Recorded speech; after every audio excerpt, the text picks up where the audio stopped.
In August 2008, after a 7-year delay, NIST, the government agency charged with investigating the World Trade Center collapses, released the draft of their final report on the collapse of World Trade Center Building 7 for public comment. In that report, they claimed that the time for the building to fall the first 18 stories, that's the part of the collapse visible on many videos, was 40% longer than it would have taken had it been in free fall. I responded with a video posted on YouTube called WTC 7 in free fall, in which I showed that for approximately 2.5 seconds, Building 7 fell at a rate indistinguishable from free fall.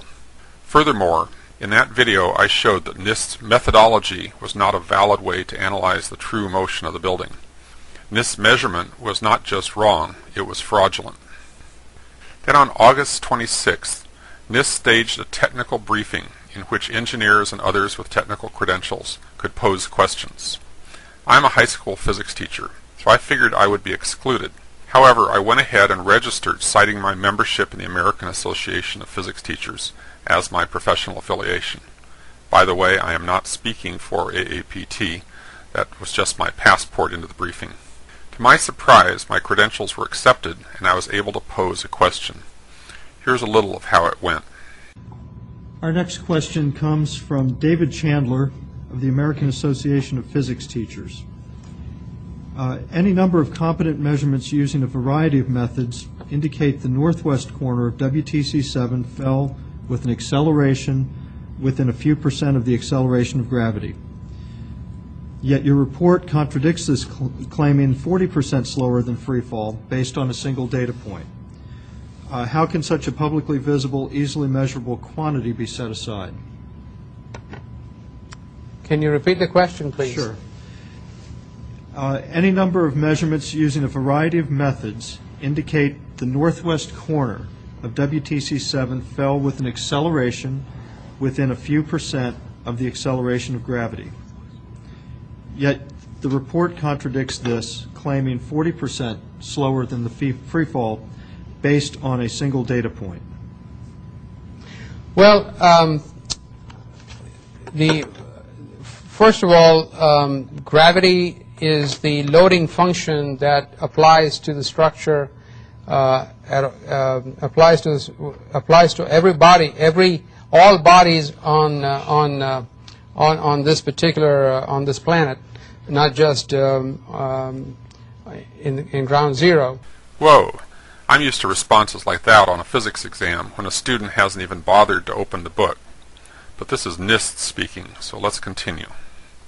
The analysis showed there's a difference in time between a free fall time. A free fall time would be an object that has no structural components below it.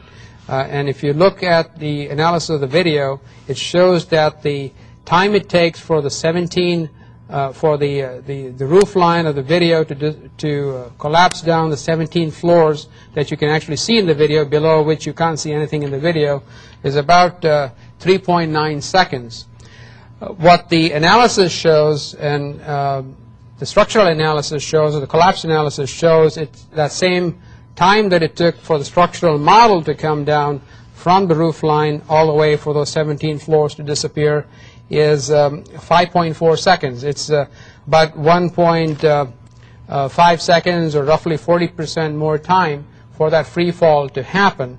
And that is not at all unusual, because there was structural resistance that was provided in this particular case, and you had a sequence of structural failures that had to take place, and where everything was not instantaneous.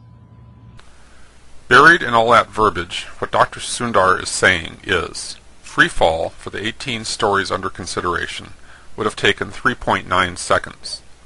However, their computer model simulating collapse required 5.4 seconds.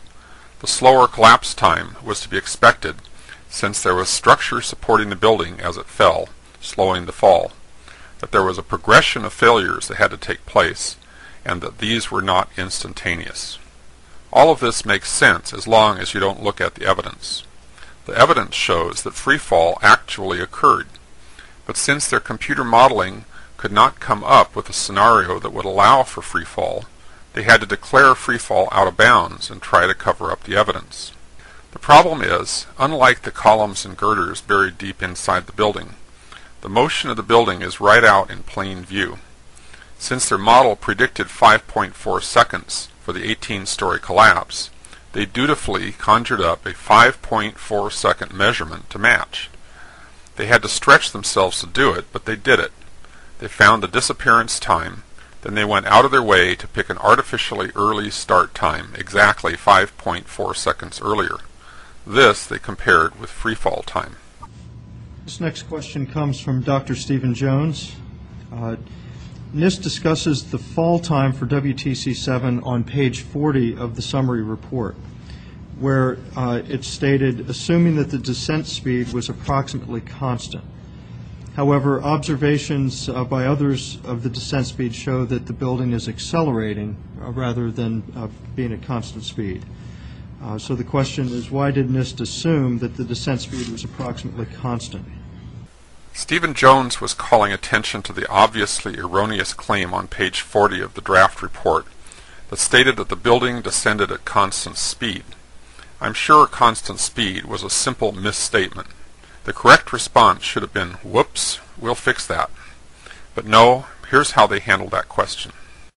Force of gravity obviously is the acceleration of gravity is what's at the driving force, and our calculation was based on the amount of time from the top of the parapet to fall till it disappeared from view between the two buildings seen in the video.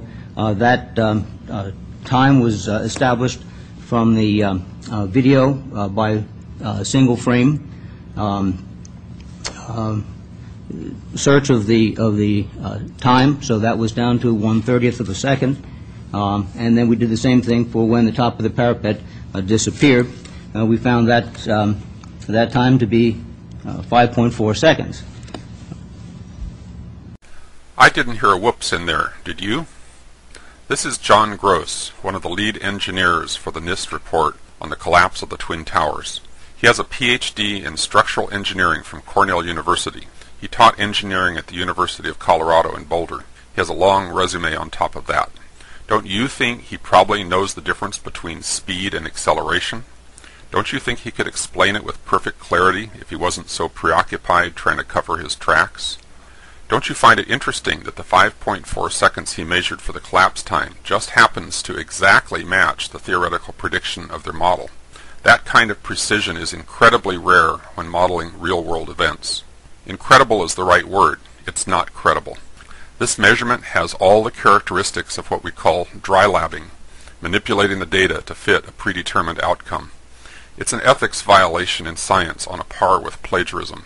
Any engineers engaging in this kind of sleight of hand should lose their licenses. The larger implication, of course, is dry labbing in this kind of investigation would constitute a criminal cover-up. After another round of quibbling, someone had to step in and bail out poor John. Can you clarify that?